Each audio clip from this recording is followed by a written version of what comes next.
Enfin, l'Europe agit.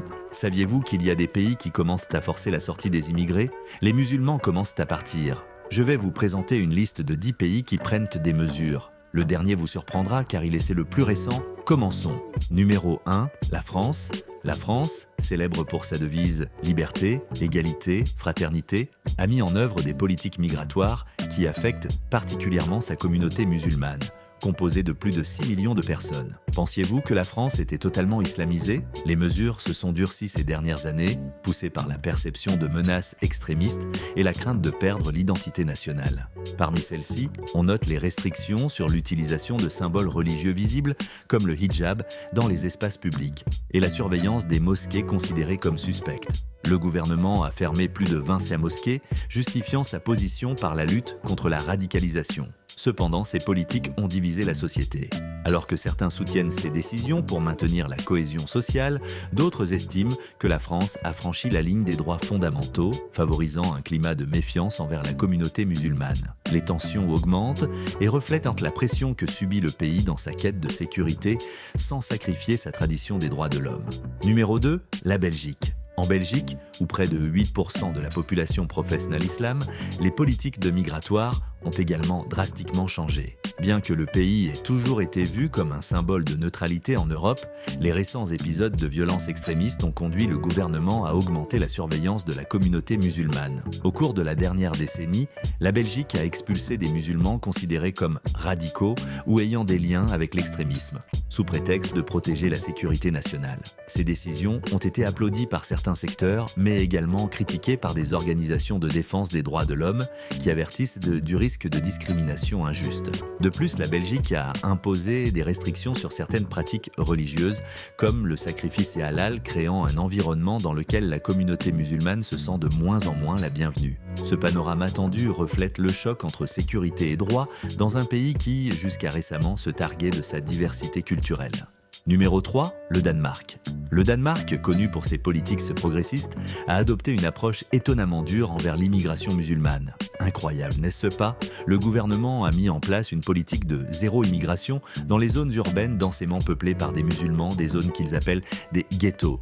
Dans ces ghettos, des lois plus strictes sont appliquées, comme l'obligation d'apprendre la langue danoise et de suivre un programme d'adaptation culturelle. Les autorités affirment que ces politiques visent à mieux intégrer les immigrés et à réduire le risque de radicalisation. Cependant, la réalité est que ces mesures ont été perçues comme coercitives, créant des tensions au sein de la communauté musulmane. De nombreuses familles musulmanes expriment ressentir une pression injuste pour adopter le mode de vie danois, tandis que d'autres groupes considèrent ces politiques comme une attaque contre leur liberté culturelle. Le Danemark est un exemple de la manière dont l'équilibre entre intégration et droit peut être un sujet polémique et divisif dans les politiques migratoires actuelles. Numéro 4, la Suisse. Vous trouvez cela étrange ici? La Suisse, célèbre pour sa neutralité, a également mis en œuvre des politiques qui affectent spécifiquement sa population musulmane. En 2009, le pays a voté pour interdire la construction de minarets, arguant que ceux-ci ne font pas partie de la culture suisse. Cette décision a déclenché un débat sur la question de savoir si la Suisse défendait son identité ou limitait la liberté religieuse.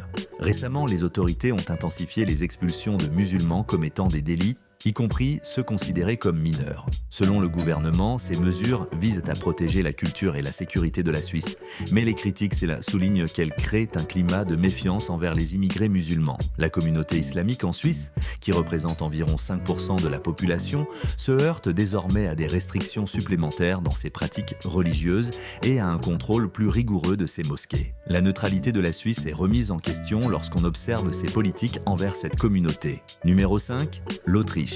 L'Autriche a durci ses politiques migratoires envers la communauté musulmane ces dernières années. Depuis 2017, le pays a mis en place des lois régulant le financement étranger des organisations islamiques et contrôlant de près l'activité des mosquées. Cela se justifie comme une mesure pour freiner l'extrémisme, mais est également interprété comme une tentative d'assimiler la population musulmane à la culture autrichienne. Au fait, attendez le dernier pays qui, il n'y a pas longtemps, était envahi par des immigrés. Ces politiques n'ont pas seulement été approuvées par le gouvernement, mais bénéficient également d'un soutien important dans la société, où l'on perçoit que les musulmans doivent s'intégrer au mode de vie autrichien. Les tensions ont augmenté avec des groupes de défense des droits de l'homme dénonçant la discrimination et les pressions injustes envers les musulmans. En Autriche, la politique migratoire est clairement liée à une stratégie d'intégration stricte que beaucoup voient comme un questionnement direct de la diversité et des droits à la liberté religieuse. Numéro 6.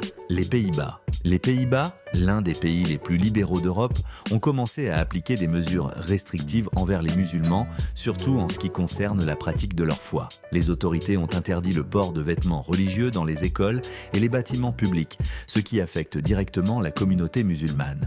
De plus, le gouvernement a augmenté la surveillance des mosquées, dans une tentative d'éviter des activités qu'il considère potentiellement radicales. La communauté musulmane, qui constitue environ 5% de la population, a exprimé son mécontentement, alléguant que ces politiques augmentent la discrimination et rendent l'intégration plus difficile. Bien que les Néerlandais soient divisés, ces restrictions ont généré un débat intense sur la liberté religieuse et les droits civils.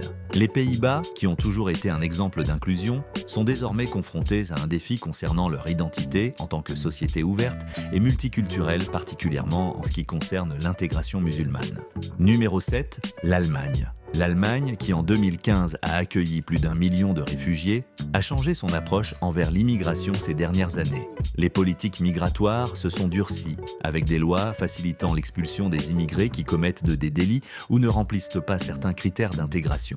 Bien que le gouvernement affirme que ces mesures sont nécessaires pour protéger la sécurité nationale, les détracteurs soulignent que les nouvelles politiques ne font qu'encourager un climat de méfiance envers la communauté musulmane, qui représente environ 5% de la population. L'Allemagne est divisée sur ce sujet, avec une partie de la société soutenant les restrictions et une autre partie considérant que ces politiques minent les droits et libertés des immigrés. L'accueil initial a cédé la place à une atmosphère tendue et à un débat national sur le véritable impact de l'immigration sur la culture et la sécurité allemande. Numéro 7. L'Allemagne. L'Allemagne, qui en 2015 a accueilli plus d'1 million de réfugiés, a changé son approche envers l'immigration ces dernières années. Les politiques migratoires se sont durcies, avec des lois facilitant l'expulsion des immigrés qui commettent des délits ou ne remplissent pas certains critères d'intégration.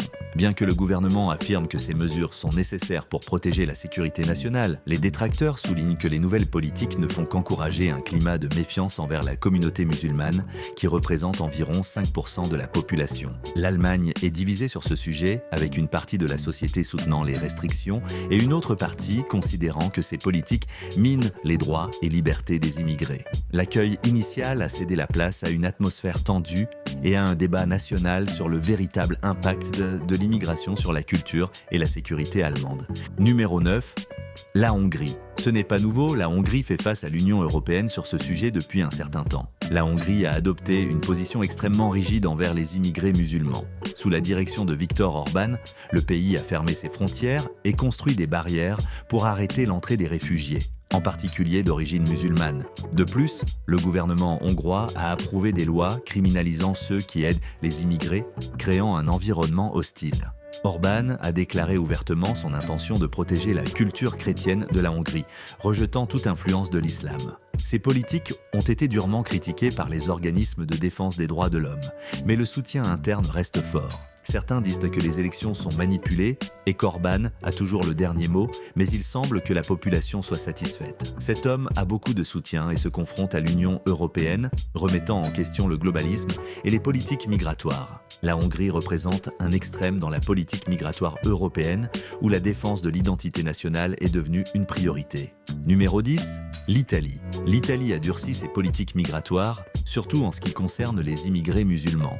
La pression des partis populistes a conduit le gouvernement à adopter une position plus restrictive, limitant l'accès des immigrés musulmans aux services publics et facilitant l'expulsion de ceux considérés comme non intégrés. Les côtes méditerranéennes, qui sont généralement le principal point d'entrée de ces immigrés, sont maintenant sous un contrôle strict pour réduire l'immigration. Malgré sa riche histoire de multiculturalité, l'ambiance en Italie a changé, avec des secteurs considérant que l'immigration menace l'identité nationale.